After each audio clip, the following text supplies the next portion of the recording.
可预防瘟疫、减缓病情吗？能否给老儿瞧瞧啊？哎呀，我这一生钻研了无数个配方，也翻阅了不少的医术秘籍，迄今为止也没能研究出一个可针对瘟疫的完整配方啊！这也是老儿心中一大憾事。倘若你这药物真有奇效的话，或许这瘟疫就有办法彻底医治了。古神医真是人心仁术，令人敬佩。我们先进去再说吧。这棚子与草原牧民搭建的毡帐倒是有异曲同工之处啊。古神医果然是见多识广，要是有一天我也能像古神医一样周游世界的话，那真是一桩美事。你这女娃倒是有志气，不错不错，老儿喜欢。谢谢古神医的夸奖，我定当努力，争取早点实现周游世界的梦想。梦想？这个用词很是贴切呀。周游世界，这就是宁宁最大的心愿吗？听着确实很不错。如果他能陪着他一起周游世界，那就更美好了。不过是周游古代还是周游现代世界呢？但不管是古代世界还是现代世界，他都可以陪着他一起实现梦想。古神医，你跟宋少卿已经认识多年了，我也就不跟你绕什么圈子了。我之前卖出去的药品确实有一定的缓解效果，但是并不能完全对症。光靠那些药物想要治好瘟疫，显然不太可能。其实我这里还有一个针对瘟疫的中药配方，想给古神医你研究研究。哦，快给我瞧瞧。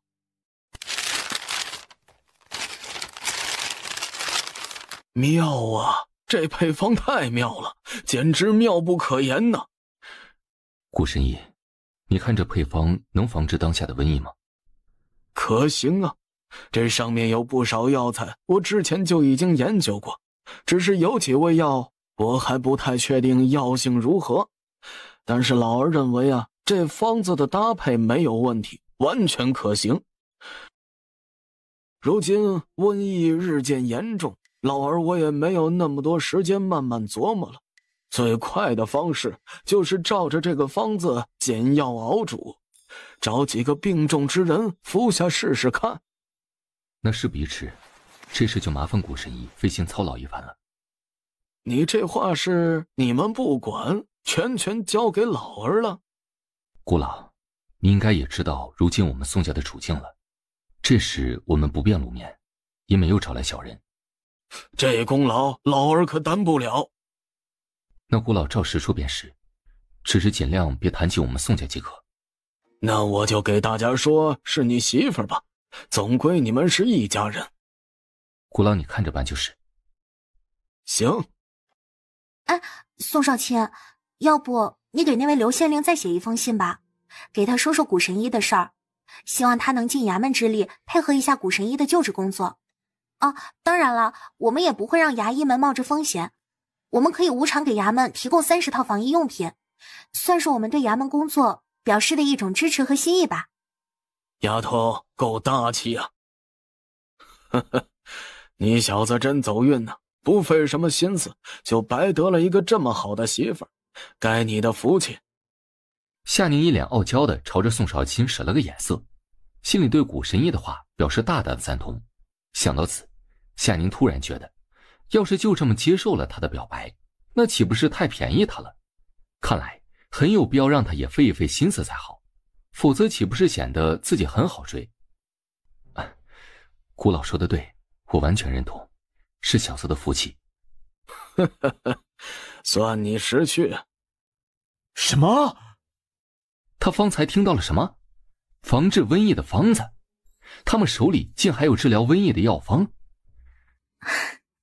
不用这么震惊，之所以隐而不说，也是为了避免其他的麻烦事。咱们现在可以安心收拾行囊，重新启程了。你安排人让那些村民都回去吧，或是转到去清河县。要不了多久，县衙就会开始施药。他们如今的情况并不严重，喝上1-2天药也就没事了，没必要再举家逃难了。好，我立马安排。胡大志顿时回过神来，果然他没看错人，这二位完全比他想象中的还要厉害。你们有没有觉得这几天曹家特别的安静啊？也不吵也不闹了，安安静静的做着事，还真不像他们往日的做派。你这小子还整天盼着别人不好不成？我这不是有些纳闷吗？好了，咱们快收拾行李吧，等会儿就要赶路了。好。半个时辰后，押送队伍再次踏上了流放之路。今晚应该可以住驿站。是吗？那太好了，我们都住了10来天的荒郊野岭了，总算可以好好的躺在床上了。差不多还需要15日左右，咱们就能到达南蛮了。那也不远了，我们都走了2/3的路程了。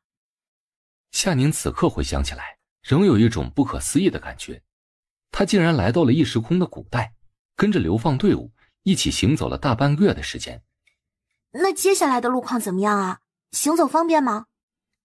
他打算再拿出2、3辆电动3轮车，这样就能提高整个队伍的赶路速度了，争取在入冬之前赶到南蛮。出了陕州后，路况可能就不太好了。我看了下地形，大多都是靠着陡壁悬崖的山路。如果是如今这样的大路，估计只需要7、8日，我们就能到达南蛮了。啊，这么艰难啊！那确实要想想办法给大家减负才行，不然又要赶路，又要背负行李，这些大家怕是吃不消的。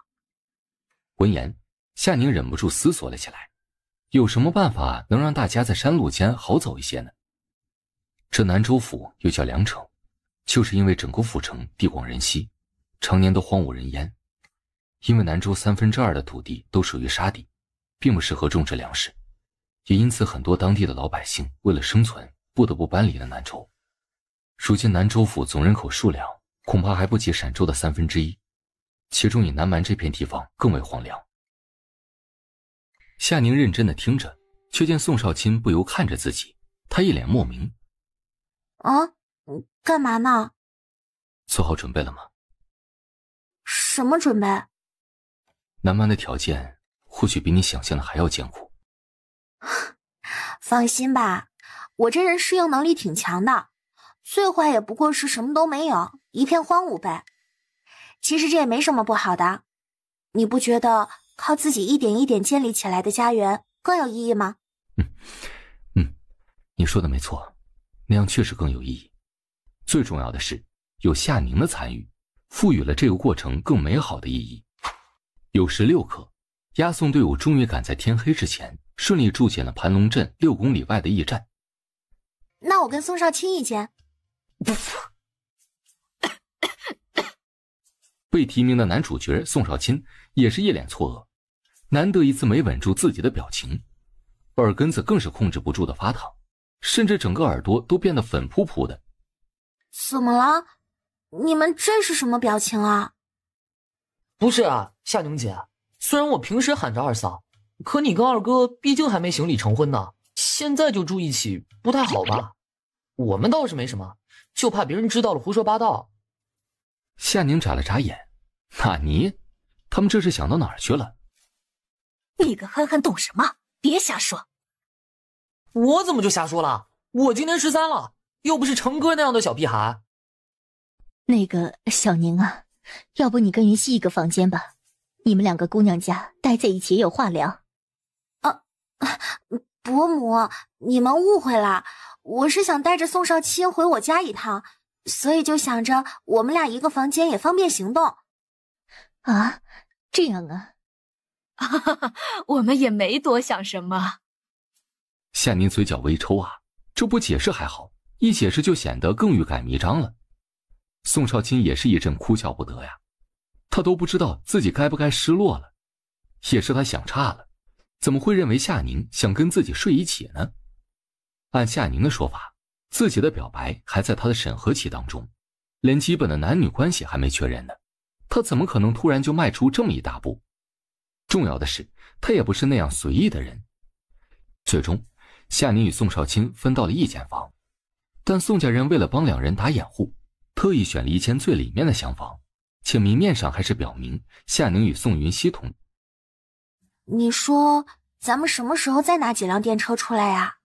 哎，干脆我们再去买几辆电瓶车吧，那个体积小，行驶速度也很快，小路也能骑行。再等等。好吧，不管怎么样，我们之前储备的代步工具还是少了点，我们还是抽个白日的时间回去，再好好添置一批物资用品才行。你们下去休息吧。是。那我们也走吧。好。啊，你先去洗漱吧，我查看一下消息。宁宁，我的锦衣呢？锦衣？之前也没买过睡衣啊，要不你就穿上次买的那些 T 恤运动裤，衣服在我房间的衣柜里，你自己去拿吧。行。再次进入到夏宁的闺房，宋少卿倒是比上次自在了不少。这房间着实太小了，不对，这整套房子都太小了。这么小的房间怎么能住得舒适呢？宋少卿一边走向衣柜，一边思索着，是不是该传信让下边的人再送几箱金子过来，如此他也好为夏宁买一座宽敞的院子。打开衣柜，看着各种漂亮的衣裙，他的眼神亮了亮。对了，他还要给夏宁买漂亮的衣裳，所以几箱金子会不会不太够呀？另一间，他的目光扫到了衣架上的某件小衣，宋少卿惊得立马转头，脸上一阵发烫啊！哟，咱们的夏大作家，你最近在忙什么大作呢？平时约不到你人，怎么在网上也没你一个消息啊？你这整天也搞得太神秘了吧？我都以为你活在4元空间了呢。哼，我说你傻笑什么呢？啊，你最近到底在忙什么？咱们在小群里艾特你好几次了，也没见你回个消息，整的就跟失踪人口似的。啊，也没什么啦，就是我最近需要创作一本新书，但是没什么灵感，就出门旅游了一趟。为了不受外界干扰，我就把手机关机了几天。就这？哎呦，那你好歹说一声啊，搞得我们都以为你玩失踪了呢。啊，那你现在回荣城了吧？回了，但是我打算接着去一个安静的小镇，专注创作我的新书，可能会待上一段时间。不是吧，又走？那你什么时候出发？咱们这2天约个时间聚一聚吧。啊，你刚也看到了吧，我们3个都交了男朋友了，打算正式的给你介绍一下。什么时候啊？晚点在群里商量吧。反正先给你这个大忙人啊敲定好行程。好。夏宁应道，倒是再想办法穿越回来就是了。啊，我跟你说啊，我男朋友有个好哥们儿，长得超帅，身材又好，是做游戏研发的。我觉得你跟他很有 CP 感。哎，要不要介绍给你认识一下？他现在还是单身哦。我跟他见过几次面了，人很好的。反正你现在也是单身，可以。我去。怎么了？夏宁不解地问道，见原本说的正起劲儿的好姐妹突然一脸震惊地瞪大眼睛，表情似乎很是难以置信的样子。宁宁，你在跟谁说话？我去，不是我眼花呀。夏宁惊了一下，下意识反手倒扣住手机，想要隔开两边的视线。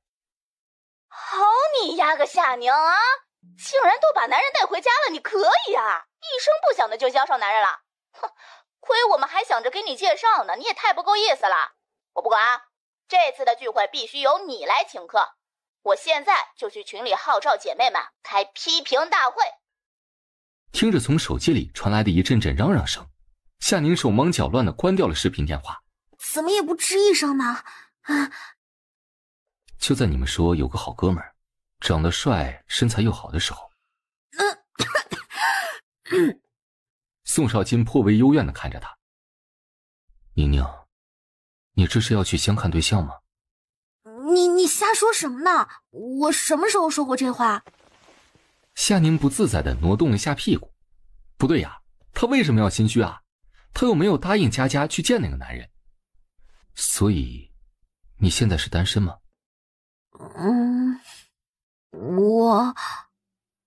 夏宁懵懵地眨巴着眼睛，他很想反问一句：难道他现在不是单身吗？接着说啊，你如何？说什么说呀？该我洗漱了，好好擦你的头发吧。行吧，策略失败。宋少卿默默地拿着毛巾擦着头发，倒没有太失落。虽然没有得到名分，但好在最终结果是好的。要不是他出现的比较及时，他的娃娃亲对象恐怕就要被人拐跑了。不过，这边世界在男女相看一事上，竟如此随意的吗？不用父母之命媒妁之言，好友之间相互引荐一下，就能直接私下相见了。确定这样不会乱了套？你们啥时候认识的？你们第一次亲亲是什么时候呀？哎，你们有没有圈雷达？真是交友不慎啊！这群色女问的都是些什么问题啊？夏宁立马编辑文字一条条对了回去。这帮色女脑子里全都是一些黄色废料，当自己跟他们这帮有了男友的女人一样吗？亏他们问得出来，别说全雷打了，连波波都没有好吗？不对，他跟宋少卿压根还没有走到恋人那一步，跟他们扯这些干啥？真是的，我这脑子都被他们带偏了。你家那位干什么呀？哎，有照片吗？赶紧发一张出来让我们瞅瞅啊！我跟瓶子还没见到人呢。对啊，我想看，家家都瞧见了，我们今晚也必须见见人。嘿，我也就是瞟了个大概，当时啊，他擦着头发呢，瞧着是高高瘦瘦的。哎，不过姐妹们，他侧颜瞧着还挺好看的。但是正面我就没看清楚了。就侧颜啊，我要看正面。艾特一颗柠檬，赶紧放照片。艾特一颗柠檬，赶紧放照片。哎，夏宁，赶紧放照片。被群消息炮轰的夏宁不由苦着一张脸，这不是为难他吗？可如果不满足这帮女人的要求的话，他今晚怕是没法睡个安稳觉了。那个，我家这位有些害羞，不太喜欢拍照，有机会你们直接见本人吧。行，明晚还是后天晚上，我们下班后就可以约见。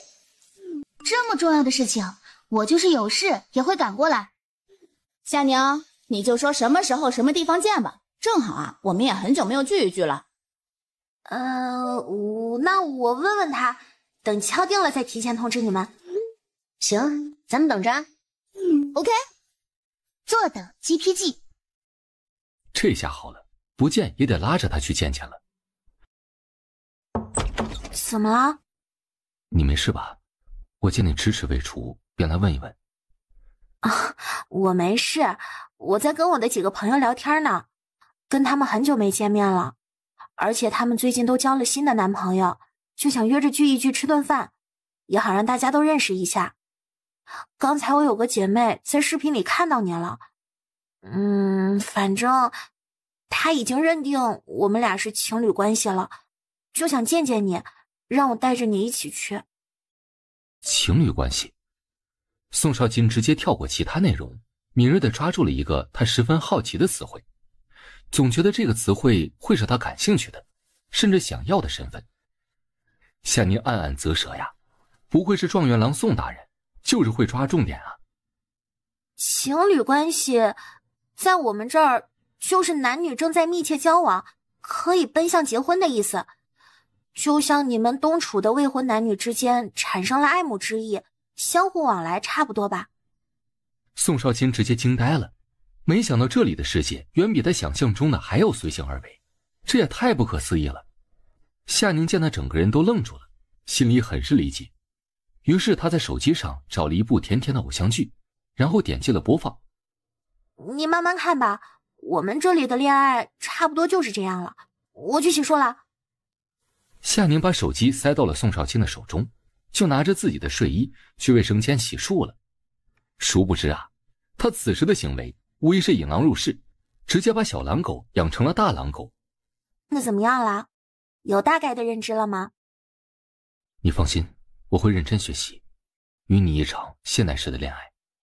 啥？你脑子里在想些什么呢？我既然来到了这里，那就该入乡随俗，遵循你们这里男女交往的方式才对，所以我会尽快学好你们这里的规矩。现在他总算知道自己哪里没做好了，难怪夏宁迟迟没有表示啊，原来是自己不够罗曼蒂克吗？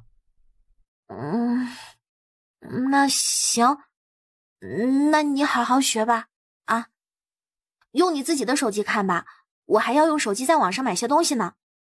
宋少卿拿起自己的手机就开始研究了起来，很快就找到了跟夏宁播放给他看一样的图标软件。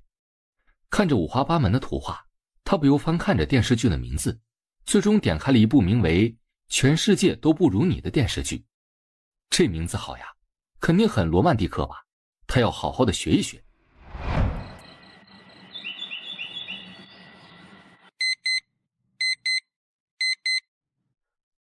早安，睡得可还好？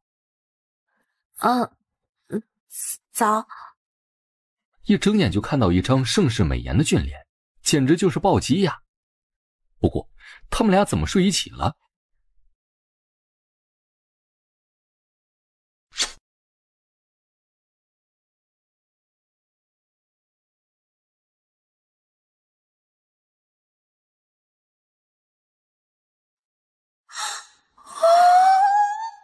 现在算是体会到被美男唤醒是什么感觉了。大清早的就这么勾人，真的好吗？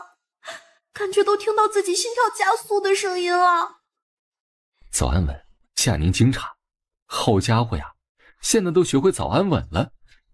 他不禁想到，自己让宋少卿追剧学习，是不是做错了呀？不然怎么有一种带坏小朋友的感觉呢？时间差不多了，咱们也该起了。啊，那快起来啊！我都差点忘了，赶紧的。还好没晚点。我昨晚是什么时候睡着的？还有，你怎么跟我睡在一起了？差不多12点左右吧。屋里就这一张床啊。其实是他昨晚见夏宁睡得太香甜了，模样也很乖巧，他实在移不开眼，忍不住想要多看一看。这还是他第一次如此近距离地看着夏宁的睡容，这样难得的机会，他岂会与他分开呢？于是他侧躺在一侧，静静地看着夏宁。或许睡意会传染，不由得宋少卿也跟着睡着了。算了，我们回去吃早饭吧。我都行，看你。那咱们回去吧。等等，你朋友那边怎么说？你想去吗？或者你介意在公众场合行走吗？这跟我们之前去购买东西不一样，而且你这头发有些显眼，到时候可能会受到很多的关注与打量的目光，你能接受吗？没事，我想与你一起去认识下你的朋友。放心吧，我没你想的那么敏感脆弱，他们要看就随他们看好了。真的啊？真的。难道你不想让我陪着你？没有，我是担心你到时候会感到不自在。就这么说好了，你跟你朋友定一个时间吧，到时咱们想办法早点过来。大宁子这么有效率啊，一大早就直接定好了，不错不错，点赞。嘿嘿，昨天晚上肯定是跟她男人度过了一个火热的夜晚，今早就这么干脆的定下了。艾特佳期如梦，你个色女，大清早的脑子就装满废料了。你敢说你昨晚没跟你男朋友鬼混在一起？我懒得跟你说，我今天一定要打扮的美美的，可不能给我们家柠檬丢份了。对对对，大家都整漂亮点啊。OK， 艾特一颗柠檬，今晚见哦。艾特一颗柠檬，一定要带上你家男人啊，不接受任何临时不出席的理由。复议。放心吧，晚上见。夏宁蓦然感觉一道黑影投下来，他转过头就瞧见宋少卿一脸好奇地瞄着他的手机。你想看吗？你看得懂吗？宋少卿目光深邃地看了眼夏宁，很是干脆地拿过了手机看了起来。你真看得明白？装的吧？见他还认认真真地看起了群消息，夏宁微微诧异了下，又觉得不太可能。看来你朋友的性格挺开放的。不是吧？你真看懂了？这些简体字你都认全了？基本上日常的话语都能理解了。你怎么学的？昨晚看电视剧学的。他们说话的时候，屏幕上不是会同时出现字幕吗？我跟着他们的对话，再对上字幕上的文字，就学会并记下了。啊，牛逼！学霸就是不一样。夏宁直接竖起了大拇指，心中很是佩服呀。走吧，咱们赶紧回去吃饭，等安排好那边的事情之后，也好早点回来。好。好冷啊！怎么突然这么冷了？你先拿点保暖的东西暖一暖，我出去瞧瞧。哎，你也披件衣服啊？怎么这么冷啊？是下雨了？这气温有些异常，你们赶紧去把其他人叫醒，别睡冻着了。是。真要感谢宋家，要不是他们及时来敲门，咱们怕是不好了呀。对啊，宋家又救了咱们一命呢。这天气怎么突然就冷下来了？可不是嘛，往年至少也要到10月中旬过后呢。少卿，怎么回事啊？听说是下雪了。好在我们提早准备了冬衣。今年这个冬天怕是难熬了。我觉得今天这气候有些不对劲，喝几口暖暖身体吧。我去看了，外面正在下着雨雪，虽然下的不是很大，但气温相较昨日低了很多，地面上也是一片坑洼水泥，估计从半夜就开始下了。为了安全着想，还是暂且在驿站休整吧，或许明天就能放晴了。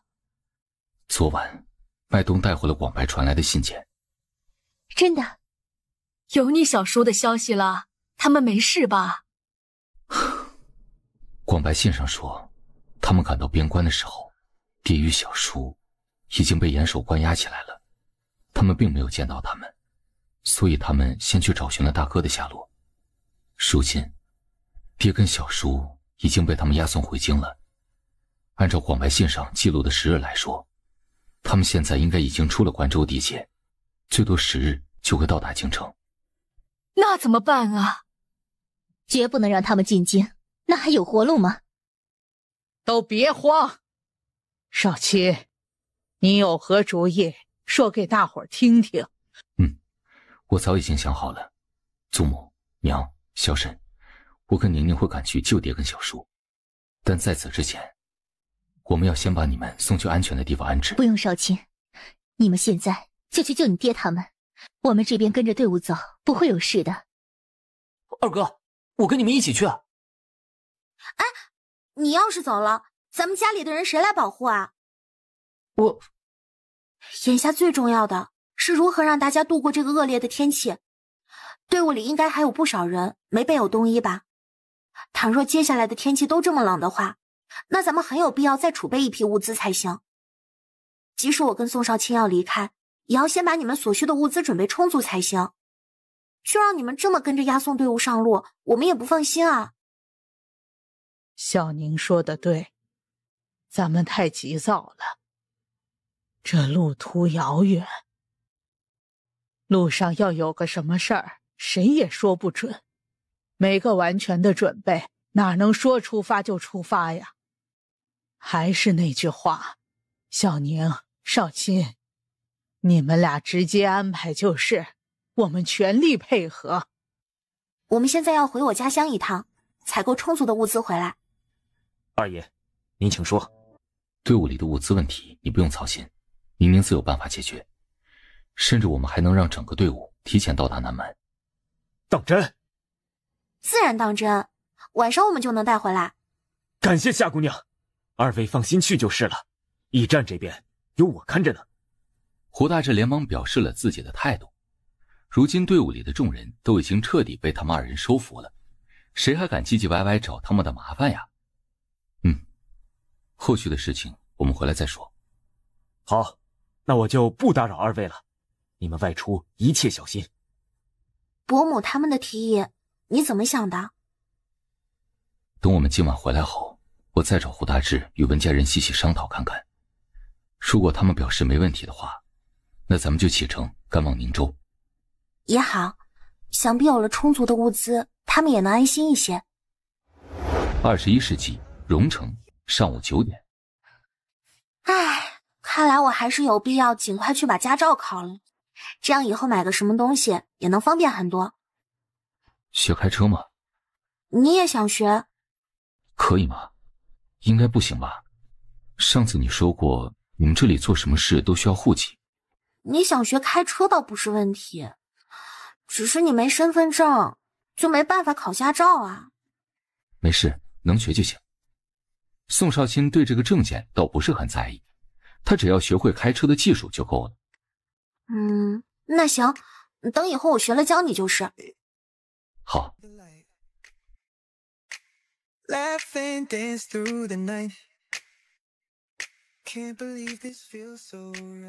这一圈走下来，又花了近7、8万块钱，这还是他们买的东西都比较便宜的情况下，完全胜在数量多。只能说现在的钱太好花了。好了，钱花了就花了，还会再有的。而且这些钱我们也不算白花，还买了那么多物资呢。直到走出商贸批发市场，见夏宁一副心疼的模样，宋少卿倍感好笑。这样的宁宁还真是可爱呀。他心里还琢磨着，这次回去后就让麦东给下边的掌柜们传送消息，让他们尽快送一些银子过来才行。瞧把他家宁宁心疼成什么样了。啊，我知道，我就是单纯的为花出去的钱哀悼一下。走吧，咱们赶紧去吃午饭，下午的事情还多着呢。好。夏宁与宋少卿从仓库收完所有的物资后，已经是下午的4点左右了。而夏宁与好友们约好的时间是6点半，所以他们现在只有2个小时收拾的时间。走，去下一个目的地。夏宁拉着宋少卿坐上了出租车，直奔市中心名牌男装店。这男人在穿着上的讲究跟女人不一样，衣服可以少，但必须质量很好。这人长得真好看，真是怎么混搭都好看。这样的宋少卿，又是一种全新的感觉。如何？很好看，特别的帅。得到夏宁的夸赞，宋少卿的嘴角不自觉地扬了起来。那我这头发……就这样竖着吧，多看几眼，感觉也挺搭的。是吗？真不用遮起来？真不用，在我们这儿，男人虽然都是短发，但也不乏有个性的男生，大家对彼此的包容性还是挺强的，顶多就是有些看稀奇吧，单看一会儿也就没什么了。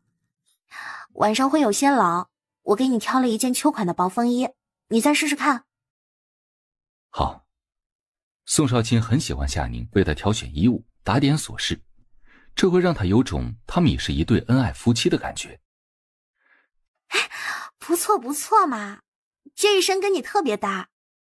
这一刻，夏宁不由反问自己了，放着这么一个俊美的男人，他在犹豫什么呀？有这么一个出色又优秀的男朋友，完全是他赚了好吗？反观自己，长相顶多算个中等偏上，身材也就7、8分的水准，才华学识更不用说了，远远比不上状元出身的宋少卿。可老天爷偏偏让他们有了这番奇遇，这么一想，他顿时觉得自己是暴殄天物了，竟放着这么优质的男人不下手，他应该早点把宋少卿变成自己的才对呀。那好，就这一身吧。宋少卿见夏宁看着自己的眼神透着光，心里十分的高兴。走吧，现在去给你买衣服。女人的衣服买起来可比男人方便多了，颜色跟款式都很多样性。他放下购物袋，就开始跟着夏宁在衣架上为她挑选起来。只要他觉得夏宁穿起来好看，适合夏宁的衣服，他通通挑了出来。够了够了，你别拿了。开什么玩笑啊，这家女装的价位可不低呀，最便宜的都是1000起的。可以了，就这身吧。不再多试几身吗？宋少卿不死心地怂恿着，看向自己挑选出来的那堆衣服，目光很是可惜。这些衣服穿在夏宁身上肯定很好看啊。他见夏宁也不像是不喜欢的样子，多半还是钱的问题，他肯定又在心疼花钱了吧。说来也是他的不对啊，给他的那些东西太少了，以至于他花个钱如此心疼。倘若他有足够多的金银财宝，那他自然就不会舍不得了。不用啦，等会儿咱们还要去吃饭呢，拿着太多东西也不方便，等以后有机会了再来买吧。好吧，宋少卿也不再勉强了，还是等下次他带够金子再来带夏宁买衣服比较好。宋少卿拿出一张银行卡递给了店员，麻烦帮我把换下来的衣服装起来。好的，先生，请稍等。不错，挺像模像样的。是夏老师教的好。好好学习，天天向上。两人穿着一身新衣服走在繁华的步行街上，准备前往他们下一个目的地。果然，发型独特又颜值出众的宋少卿简直就是人群里的发光体，瞬间就吸引了四周人的眼球，引得众人纷纷侧目观看，甚至还有女生拿着手机偷拍着他们俩。要不戴个墨镜？好。哇，这个包间不错哎，不枉我多给了一笔包间费。这环境太适合拍照了，快趁着他们没来，咱们拍几张照片。难得他今天盛装打扮了一番，而且今晚的场地还这么的优雅浪漫，不拍几张照片留作纪念，岂不是浪费啊？来，对着镜头笑笑，我们拍个合照。宋少卿完全一脸懵啊，愣愣地看着手机，俨然一个拍照工具人。这又是作何？他现在还没把所有的手机功能摸索完呢。喏，你看看，好看不？这是我和你吗？这是怎么弄的？太像了，简直跟真人一模一样。就是皇宫里画技最好的画师，也画不出如此逼真的人物画来。对啊，这就叫拍照。这个手机里有个摄像头，不管是人还是其他的东西都可以拍下来。但是这个拍照只能定格某个瞬间的画面，如果想要记录我们一直说话的画面，那就要开启摄像功能。宋少卿听得一阵恍惚，这拍照功能比他们画师还要厉害。喏，就像这样，点击一下，画面就定格了。记得拍照的时候要注意聚焦，就是这个小圈圈。听明白了吧？那我站在窗边的位置，你用你的手机帮我拍几张。我试试。看着画面中的夏宁一直笑着，宋少卿忍不住伸出手，轻轻触摸着手机屏幕。真好啊，希望他的宁宁能永远这么灿烂的笑着。怎么样啊？你拍没拍啊？好了。你这照片拍得很不错嘛。不错不错，那你再多给我拍几张吧。好。宁宁，你过来，方才的合照不太好，我们重新拍一张。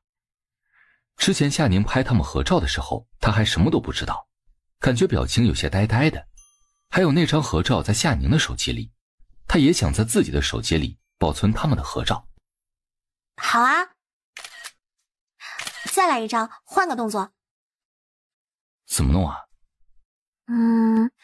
把你的手搭在我的肩上。夏宁眼眸一转，很快有了主意。他们独处的时候不多，正好现在可以培养下感情。宋少卿表情微顿，眼带疑惑地看向了夏宁，似乎有些怀疑自己的耳朵听错了。就这样啦。就这么拥着他，竟让他有一种拥有了一切的感觉。快拍啊！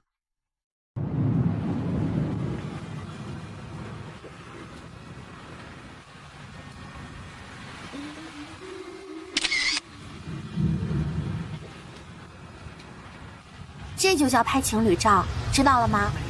关于拍照的 pose， 你还有的学呢。情侣照。宋少卿眼眸微亮，他现在已经不是最初的那个小白了，早就知道情侣代表着什么意思。快看看照片。于是两个脑袋凑在一起看起了他们的合照。整体感觉还不错。这次宋少卿的表情仍然有些呆呆的，但配上夏宁突来的亲吻，倒是恰如其分，有点粉色气泡的气氛了。你觉得呢？很好。宋少卿看着屏幕上的照片，目光很是温柔，久久不舍地从照片上转移。这是夏宁第一次亲他，没想到能永久地记录下这个瞬间。如此重要的一刻，能被拍成定格的照片，确实很有意义。再拍一张吧。还拍？看来你这也是拍上瘾啦。但时间不多了，佳佳他们应该快到了，等回去后再慢慢拍吧。反正手机在你手上，你想怎么拍就怎么拍，时时刻刻、随时随地都能拍的。好吧。是这里吧？大宁，哎，佳佳，你干嘛呢？杵在门口干啥？你们来了，快坐快坐，我们也是刚到。夏宁连忙上前迎着，一手拉住了王佳佳，一手拉住了紧跟其后走进来的林静，而两人的身后跟着两个年轻男人，身高差不多都在1.78米左右。晃眼看去，两位男士显然也是特意捯饬过的。几人走进包厢，一眼就看到站在落地窗跟前的宋少卿，没办法，实在太显眼了，难以忽视啊。两位男士默默地对视了一眼，眼里透着一抹苦笑。啊，你们，这位……几人中还是一向比较沉稳的林静开了口，但她的心还在一阵的猛跳，完全是被激动的。她家姐妹牛逼大发了呀！瞧瞧这脸，这气质，这是从哪里搞到手的极品男人呢？给你们介绍一下，我男朋友宋少卿。你们好，幸会。啊，你好，你好。你好。瓶子怎么还没来呢？估计路上有些堵车吧。哦，这个时间点的交通确实有点拥堵，我们俩都是坐地铁过来的。怎么，你们俩不打算介绍一下吗？啊，我男朋友秦宇是做房屋设计的，大我2岁。你们好，多多关照。房屋设计，哎，这个好啊。那以后我们要是装修房子了，找你能打折吗？你们都是静静的朋友，设计这块我免费给你们画稿。哟，够爽快呀！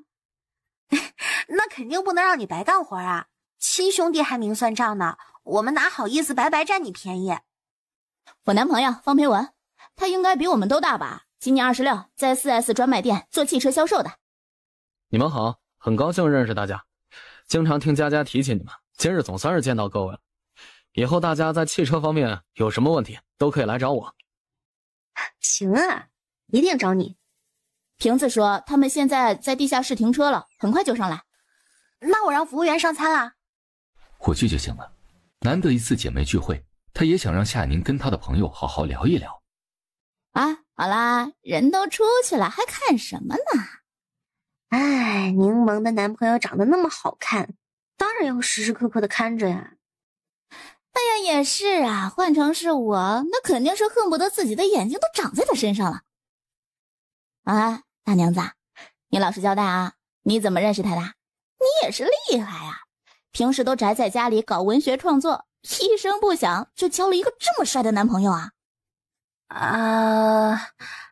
我说我们是无意中网上认识的，你们信吗？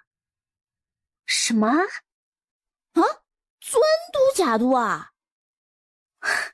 我要骗你们的话，有必要编个这样的方式吗？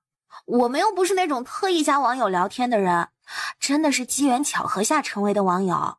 我们也是聊了很久才见的面，感觉对彼此都很有好感，然后才确定了男女关系，打算谈一场以结婚为目的的恋爱。那你们挺有缘的。不是吧？你们一谈上就打算结婚啦？不出意外的话，应该是啦。可以啊，姐妹，佩服佩服！你大学几年坚持不谈恋爱，这一谈起来就一鸣惊人啊！不好意思啊，我们晚到了。哎，就等你们俩了。我跟你们说，我刚进来的时候，在大厅看到了一个超级大帅哥，真的，那颜值真是绝了，那长相简直能吊打娱乐圈无数男明星了。你们是没看到？停，我们早就看见啦。我们不仅看见了，还跟他近距离的说了话。不是吧，你们也太幸运了，所以我是来晚了，错失机会了。我跟静静那也就是沾沾光，大宁子才是那个最幸运的人呢。什么意思啊？就在这时，包间门再次打开，众人下意识看了过去。啊，那个他周萍萍看着进入包厢的宋少卿，既激动又惊讶。萍子，这是我男朋友宋少卿。周萍萍不由咽了口口水，有些反应不及了。你们好。你好，我是萍萍的男朋友刘俊。周萍萍还处在自己看到的极品小哥哥竟是自己姐妹男朋友的震惊中。幸会。哇，这摆盘好高级，好精致啊！哎，别动，等我先拍几张。今晚让宋先生破费了。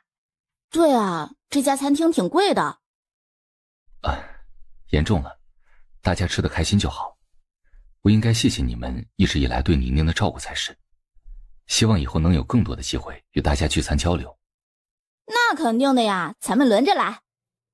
嗨，你客气了，我们是相互照顾，柠檬也帮了我们很多。好啦，咱们都不要相互见外了，快用餐吧。来，咱们先碰个杯，祝咱们一直幸福快乐。是该庆祝一下，祝我们脱单快乐，干杯！干杯！众人一边吃一边闲聊了起来，然后话题不知不觉就转到了宋少卿的身上。宋先生，你做什么工作的呀？忽来的提问让包厢的氛围静默了一瞬。国学，我是做国学研究的，方才的介绍也没说清楚，现在我一并说说吧。我家里历代都是从事国学工作，与文化传承和国书记载有关的我们都有涉猎，也因此我们家有些传统，在很多方面都比较遵照传承文化，也一直恪守着老祖宗留下来的家规家训，所以有些习惯或许会和大家不一样，还望大家多多包涵。哇，听着好酷啊！难怪你还留着长头发呢，真跟古代人差不多了。国学研究，还有这样的工作吗？感觉好高大上的职业啊！你们家还真特别，都21世纪了，竟还保留着过去的那套习俗啊！原来如此啊，这么说你们家也算是祖传家业了。我有些好奇啊，这国学具体是做什么的呀？我还是第一次接触这个行业呢。听到王佳佳的提问，夏宁心里又咯噔了一下，忍不住为宋少卿捏了一把汗。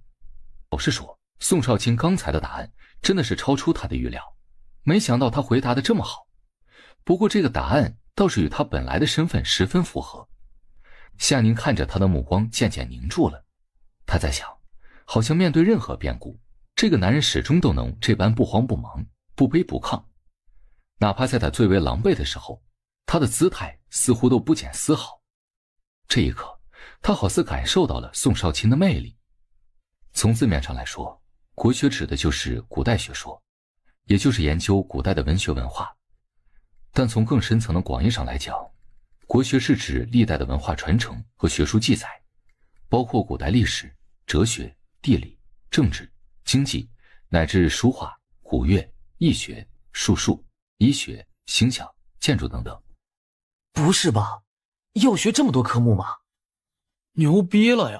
我学一门科目就已经很头疼了，真要掌握这么多科目知识，那我肯定会崩溃的。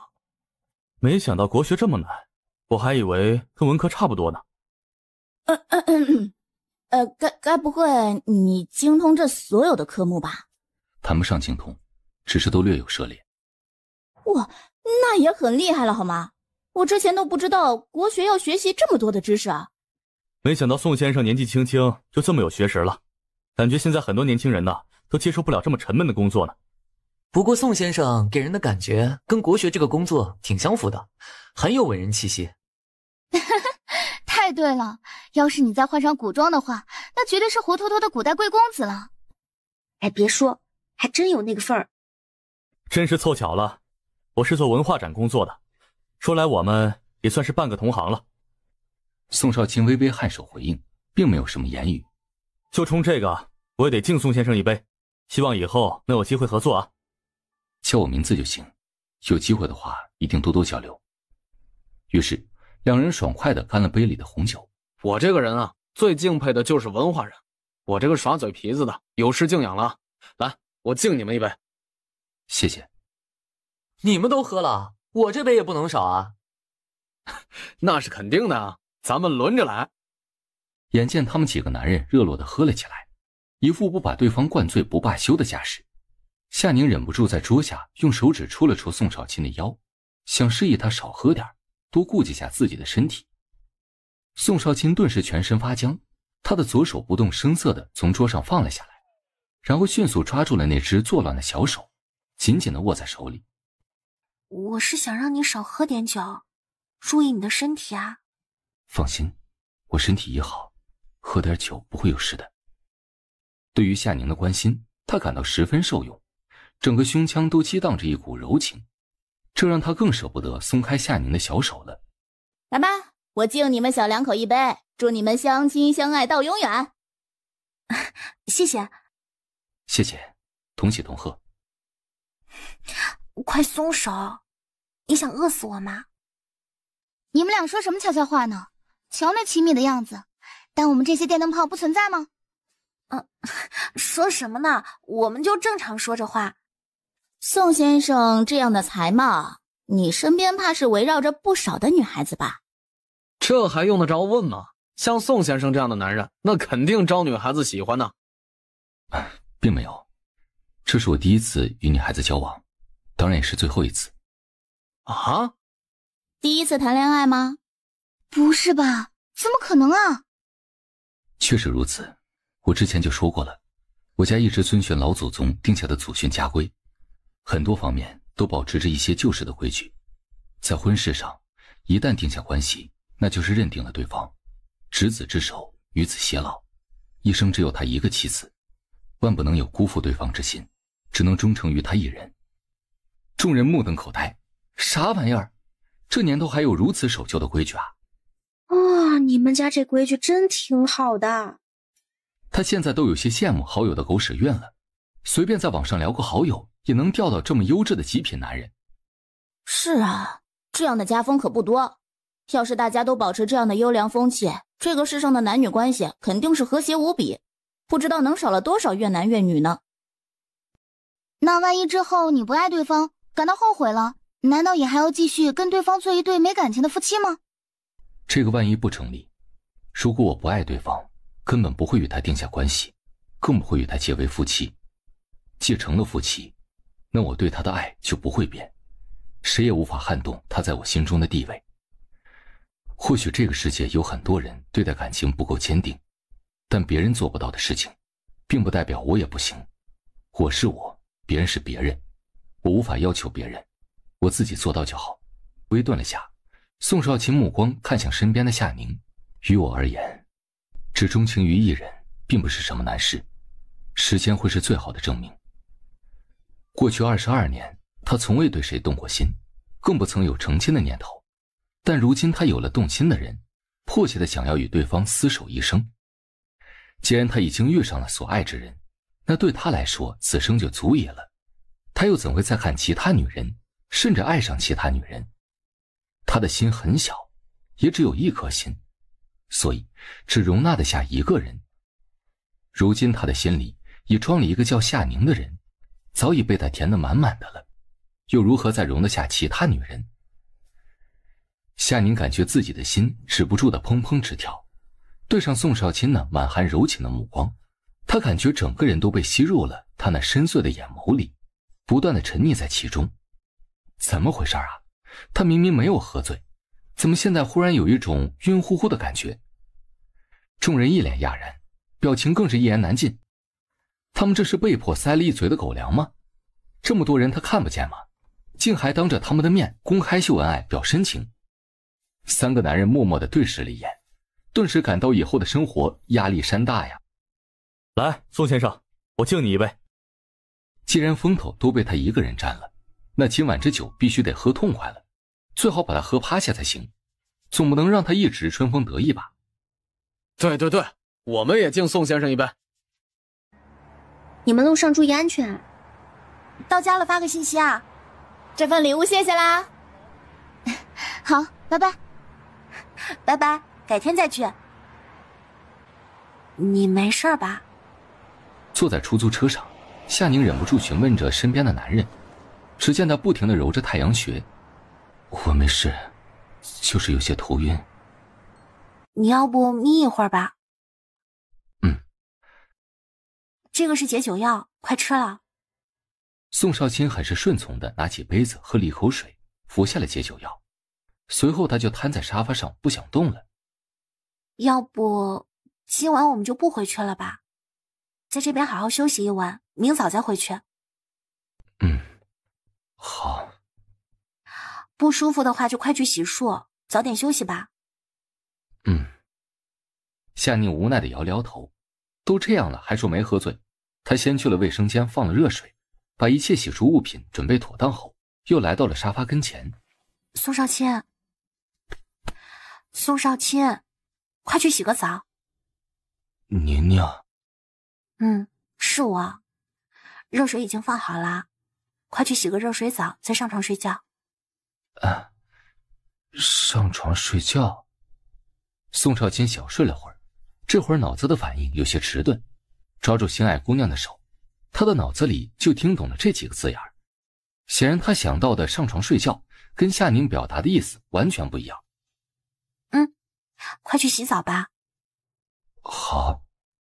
宋少卿眼眸亮了亮，脚步虚浮地进入了卫生间，而夏宁进入了厨房，打算煮一杯热牛奶。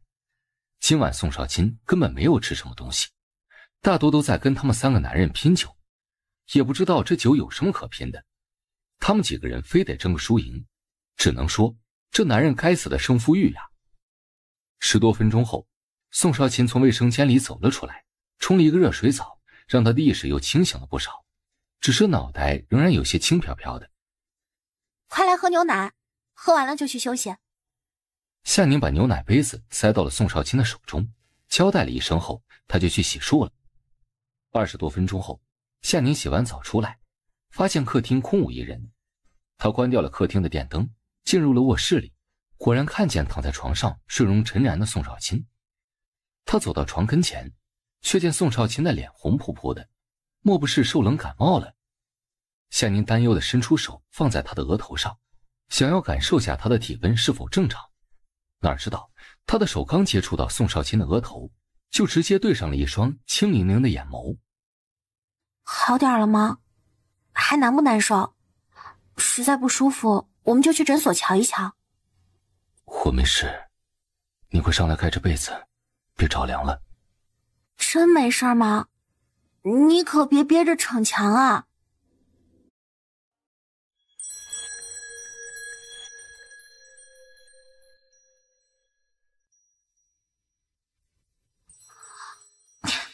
夏宁，你这满脑子到底在想些什么呢？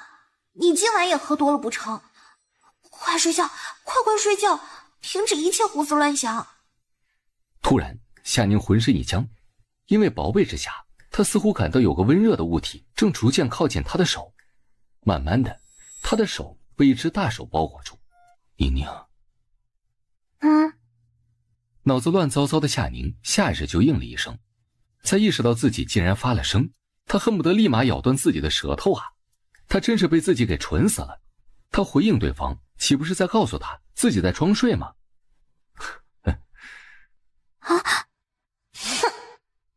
夏宁心里羞恼不已，直接不想搭理他了。他也要面子的好吗？真睡了。宋少卿撑着手肘侧身看着他，见他睫毛微微颤动，他眼里一片笑意。他家宁宁真可爱呀，这是恼了。宁宁。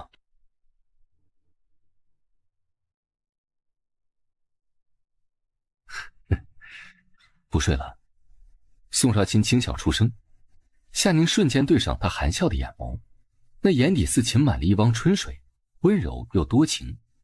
而此时，这双眼眸里只有自己。夏宁微微怔了怔，积攒了一晚上的异样情愫，瞬间在他的胸腔里绽放出了一朵朵心花，满是意乱情迷。宋少卿不由被夏宁的眼神怔愣住了，就是这样的眼神。今晚吃饭的时候，他就是以这样的眼神凝望着自己，是那么的专注，那么的明亮，仿佛自己就是他世界里唯一的光。这一刻，他忽然明了，他们之间的感情是双向的，他心里有着他。为何这般看着我？我在看你眼睛里的我。我的眼里全是你。看来大家都还没起呢。时间还早，你要不要再眯一会儿？不用，我睡够了。你也别吵着他们，让他们多睡一会儿吧。宋少卿满心眷念地嗅着他发间的香气，舍不得放开怀里的人，脑中不由回味着双唇相缠的美妙滋味。在此之前，他根本没有亲吻的概念与认知，压根儿不知道相爱之人的拥吻竟会是一件如此美妙的事情。反正也是闲着，我去厨房做早饭吧，也有段时间没给大家做饭吃了。好，我给你打下手。哎呀，你们回来了。对呀，怎么一点动静都没有啊？你们两个什么时候回来的？还顺利吗？哇，好久没有吃到夏姐姐做的饭了。今日的早膳好丰盛啊！好啦，咱们先吃饭吧，一边吃一边回答你们。于是，宋家众人热闹地吃起了早饭，而两人回来的消息也迅速在驿站传开了。昨天没什么事儿吧？曹大病重了。啊？真的，人已经进气多，出气少了。怎么回事？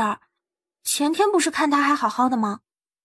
听说前几日曹大就有些受凉，他们也采了草药熬药给他喝，但不知道为何，连喝了几日，曹大不仅没好，反而更严重了。直到昨日中午，曹家的女眷才闹着找大夫，说是人已经昏迷不醒了。可这雨雪天路，四周有荒无人烟的，哪儿去找大夫啊？最后，我把你之前留给我们的药片送了过去。不管如何，咱们家也算是尽了仁义了，剩下的只能听天由命了。那他吃了药还是不见好转吗？唉，主要还是发现的太迟了，人已经烧糊涂了。我估计前晚开始，曹大就不大好了，而曹家那些人都不太乐意伺候他，所以就把人给疏忽了。等到昨日午时才听到曹莹莹的哭喊声，大家这才知道曹大的病情很严重。虽然为他吃了药片，可人却一直不醒，怕是身体早已耗空了。啊，阿弥陀佛，一切都是命数啊。二弟，小宁，你们准备何时出发啊？对呀，你们想好了吗？我们这边能照顾好自己，你们俩不用担心我们的。你爹他们那边更要紧。想好了，等今日把你们这边安排好以后，我们明天就出发。真的？太好了。那有什么需要我们做的吗？啊，不用了，该准备的我们都备好了。今日请各位过来，是有一事需要大家帮忙。诸位应该也知道，我们宋家如今的……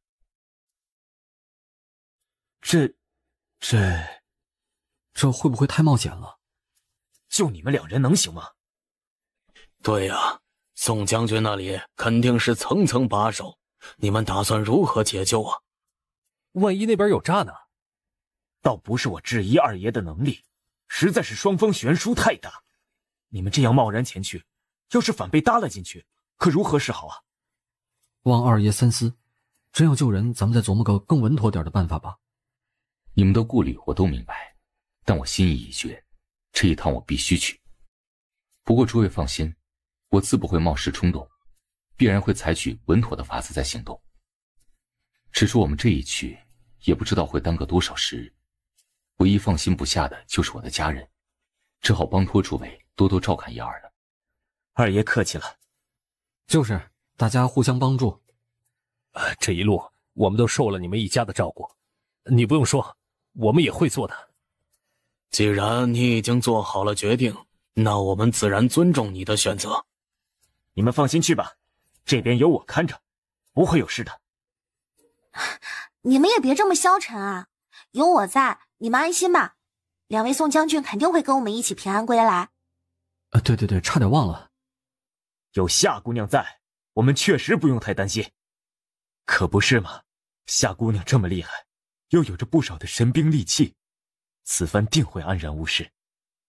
好了，那咱们来说说接下来你们的路线吧。二爷，您放心，我们会守好队伍。有劳温老费心了。胡领头，你们打算什么时候出发？外面的雨雪已经停了，但我瞧着那路面还不太好走，我打算明日再启程，今日也好再做一些安排。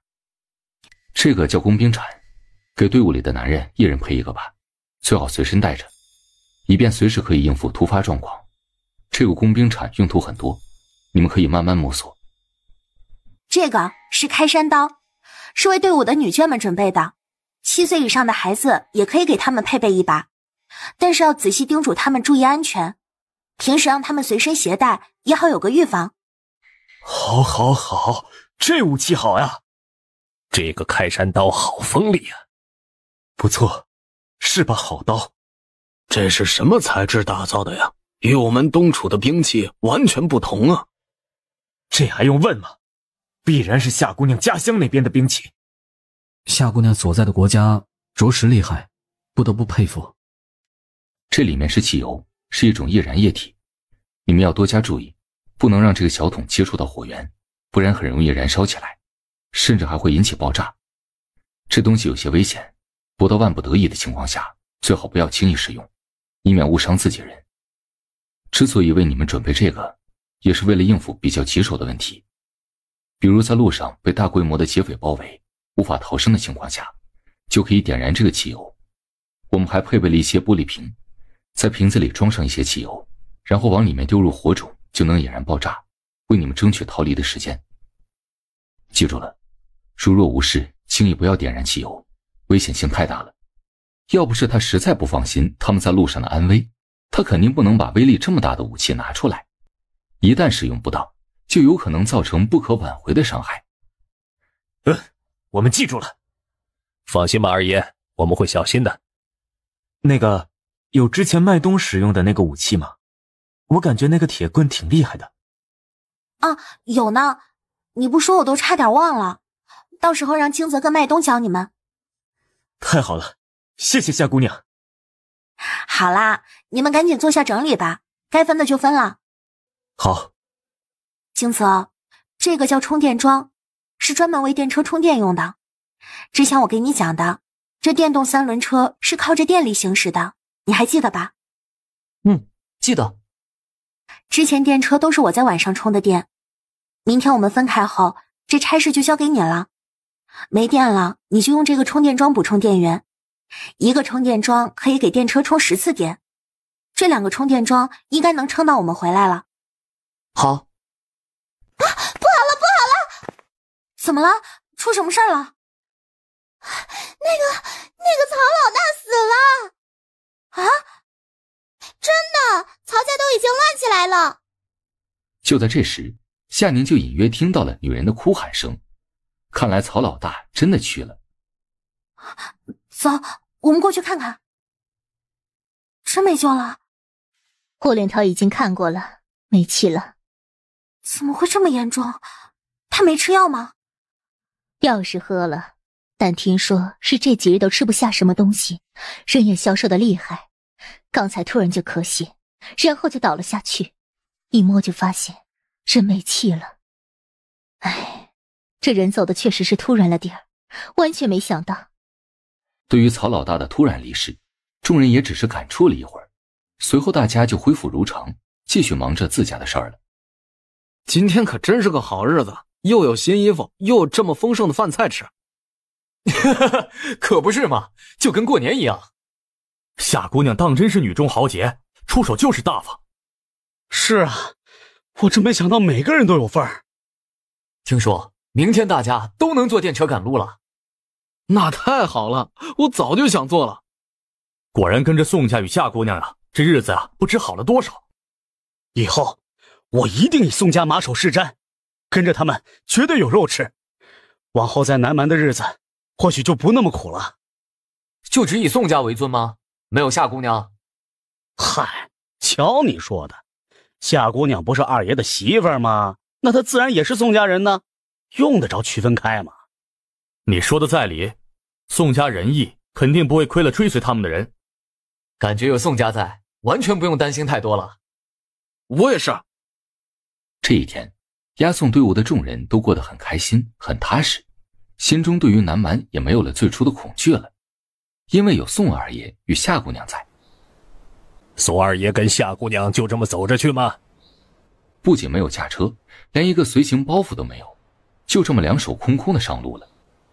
闻言，众人默默地瞅了他一眼，一言难尽的摇了摇头，就转身回院里了。哎，你们这啥表情啊？我说错了什么吗？老大，他们啥意思啊？嫌你蠢呗。啊？我哪里蠢了？二爷与夏姑娘出门一趟，就带回来2车的物资，你就没仔细想想，他们从哪里弄来的吗？你觉得以他们俩的能耐，可能就这么走着去吗？啥意思啊？那些物资不都是夏姑娘从她老家带来的吗？还能从哪儿弄来啊？你自己慢慢琢磨吧，我去整队了。大牛傻愣在原地，苦苦地思索着问题。另一边，夏宁与宋少卿在远离众人的视线后，就立马从磁喷空间里拿出了一辆电动4轮车。你确定没问题？夏宁坐在副驾驶座位上，不太放心地向着自家男友做着确认。毕竟这家伙只在买车的时候找工作人员学了半个小时。哎呀，放心吧，快系好安全带，我们出发了。好吧，先开慢一点，上手了再提速。夏宁一边系着安全带，一边不忘叮嘱几句。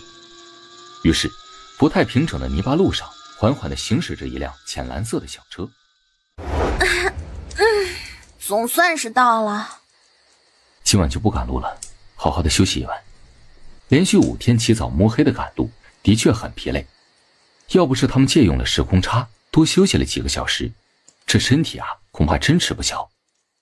可以啊，这几日你最辛苦，你才应该好好休息一下。那晚饭回去吃。怎么了？你在看什么呢？我们刚才好像被人偷拍了。啊？你确定没看错吗？偷拍我们干嘛？我没看错，我听到拍照的声音，看过去的时候，有2个小姑娘的神情表现得很慌张，她们的手里还拿着手机，角度正好朝着咱们。见我发现了，她们立马就跑了，很是可疑。你笑什么呀？他们应该没有拍我，而是在拍你。拍我作何？那当然是见你帅，长得好看才会拍你啊。在我们这里，这样的举动其实很平常的，并没有什么恶意，就是单纯的喜欢帅哥美女而已。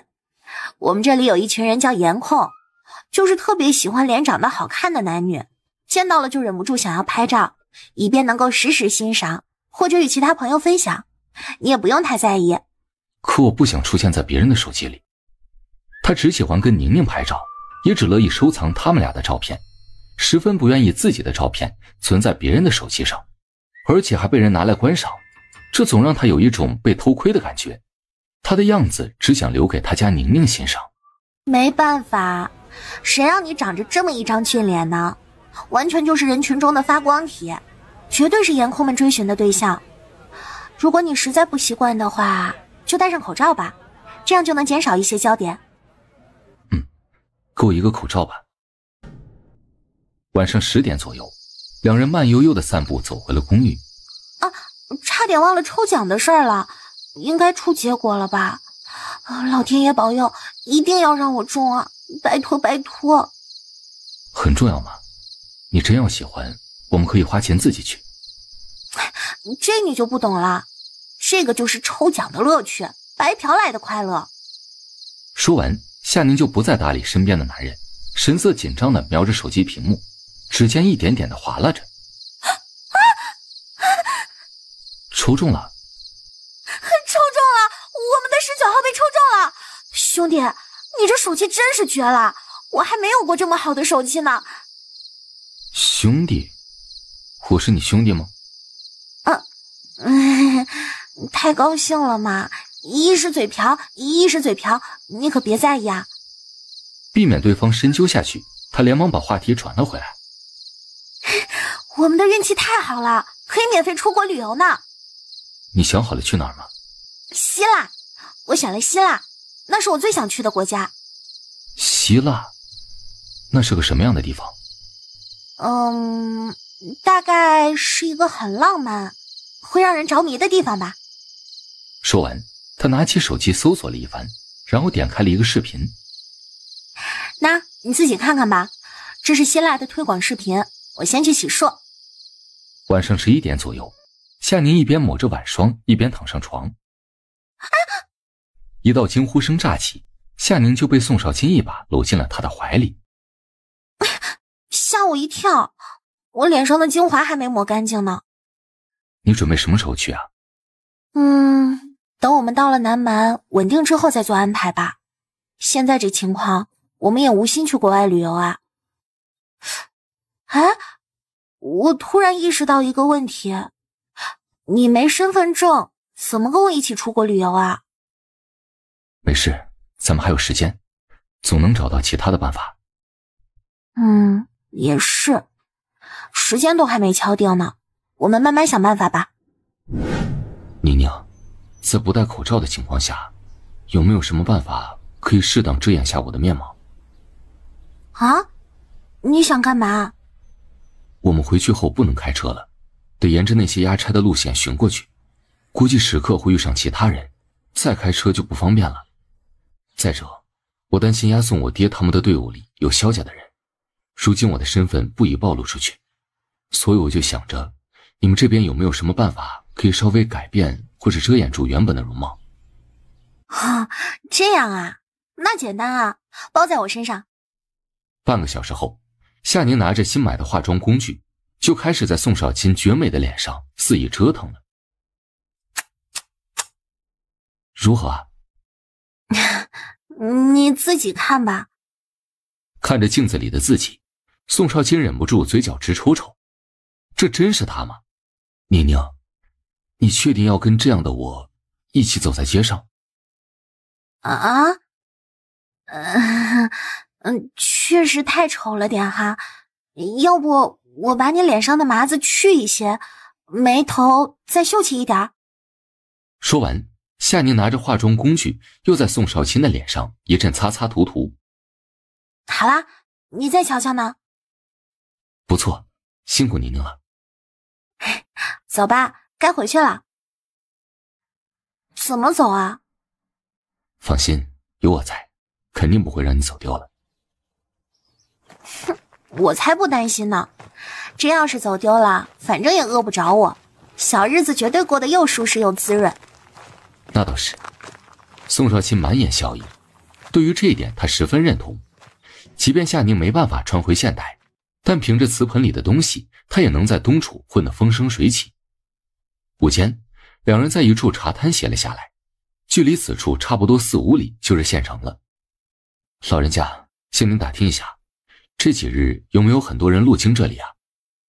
这几日嘛，我最多就瞧见5、6个人结伴的。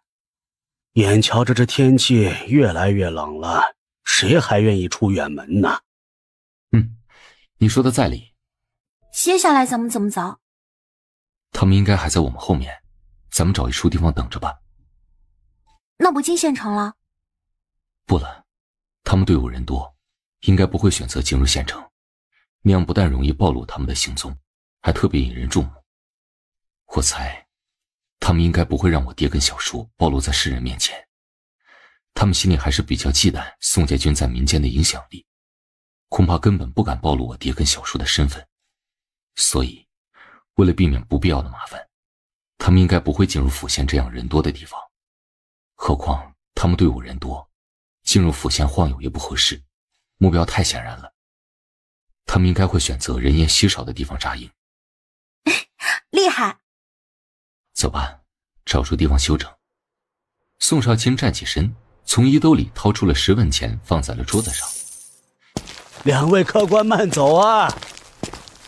两人朝着县城的方向继续走了10多分钟的路程，找了一处小山坡停了下来。这个小山坡就处在沿途的马路边上，正好可以清楚地看到马路上的情况。坐吧。午饭想吃点什么？我都可以，你看有什么就吃什么。宋少卿不挑食，回答的也很随意。他微微晃动了下右手，就从共享空间里拿出了一个望远镜，这还是他在批发市场瞧见的，为此十分感兴趣，就买了10多个备用。行吧。夏宁先拿出了一张折叠桌摆在两人的面前，接着就拿了2份卤肉饭，还配了1份凉拌鸡块，1份蒜蓉凤尾，然后就是2杯咖啡，1杯香草拿铁，1杯意式浓缩。不用问，意式浓缩肯定是他新上任男友的口味。赶紧吃饭吧，一会儿场风就凉了。好。你有具体计划了吗？有大概的想法，但没仔细计划，毕竟现在还不清楚他们那边什么情况，等摸清楚了他们的情况后再随机应变吧。行，先探探对方的底吧。就这样，两人一边吃着午饭，一边愉悦的闲聊。突然，不远处传来一阵马蹄声，宋少卿立马放下筷子，拿起了桌上的望远镜，朝着远处的方向观望着。宁宁，快把东西收起来。应该是了，领头骑在马上的就是萧家子弟。好，看清楚了吗？是不是他们？看到你爹跟小叔了吗？是他们。宋少卿的脸色黑沉的厉害，短短的3个字，他咬得格外重。夏宁的目光颤了颤，有些看不下去了。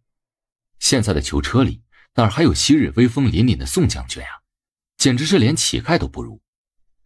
此时2位将军整个人都依靠在囚车的木栏上，闭着眼睛，也不知道是昏迷还是睡着了。显然他们很疲累，身体消耗了很多。狗皇帝！他不由转头看着身边的男人，发觉他整个人都处于极度抑制自我的状态中，脸色更是一片沉色，可见忍得有多辛苦。你别气了，我们已经赶来了，很快就能救出他们。现在已经遇上他们了，接下来你打算怎么做？先静观其变，摸摸他们的底再做决定。那现在呢？咱们先远远地跟着他们，顺道仔细观察下他们的情况，然后再找机会下手。半个时辰后，军队在县城近郊处停了下来，夏宁与宋少卿紧跟着就躲进了附近的草丛里，齐齐拿着望远镜观看起来。怎么样？什么时候出手？再等等，现在还不是最好的时机。那什么时候才算好时机啊？天黑的时候。明白了，等他们熟睡之际，确实是下手的好时机。人不知鬼不觉的出其不意，他们肯定是防不胜防。走吧，咱们也找一处地方休息。宋少卿，你有没有发觉你爹跟小叔有些不对劲儿？这么久了，他们好像都没动过，始终维持着一个姿势没变。宋少卿连忙拿起望远镜，对准山下的囚车，仔细地观察起来。他方才一直埋首写东西，还真没有注意到。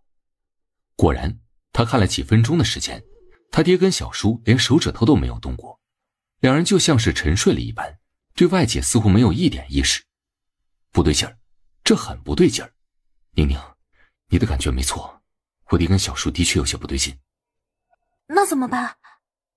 宋少卿忍着气，等天黑。两位将军不会有事吧？